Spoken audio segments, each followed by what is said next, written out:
العجل العجل یا مولا یا صاحب الزمان۔ ہماری جو منزل ہے وہ منزل یہ ہے کہ ہم نے اپنے زمانے کے امام کی نصرت کرنی ہے، دنیا پر وہ عالمگیر انقلاب جو ہے اپنے مولا کے ساتھ مل کر نافذ کرنا ہے، تو اس کے لیے بے پناہ مطالعہ کی ضرورت ہے، بے پناہ علم کی ضرورت ہے۔ اس میں ہمارے جوانوں کو چاہیے ٹائم نکالیں۔ دیکھیں نا، اب ہم روایات میں دیکھتے ہیں کہ مولا امام زمان اجل اللہ فرجہ شریف کے جو ناصر جوان ہیں وہ اپنی جان دے رہے ہیں، مولا کے گرد حلقہ باندھیں گے، اگر کوئی دشمن وار کرے گا تو اپنی جان پہ لیں گے، اپنے امام پر کوئی آنچ نہیں آنے دیں گے۔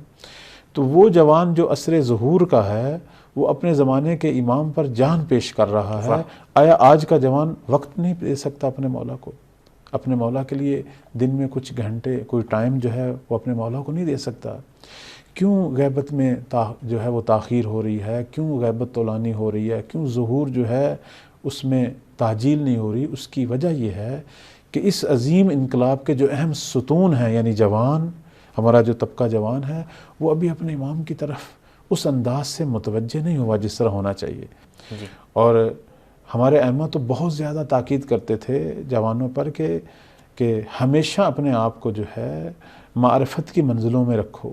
جیسے مولا امام صادق علیہ السلام فرماتے ہیں کہ میں پسند نہیں کرتا کہ شیعہ جوانوں کو دو صورتوں کے علاوہ کسی اور صورت میں دیکھوں، یا وہ عالم بنے یا علم کی تلاش اور کاوش میں مصروف۔ العجل العجل یا مولا یا صاحب الزمان۔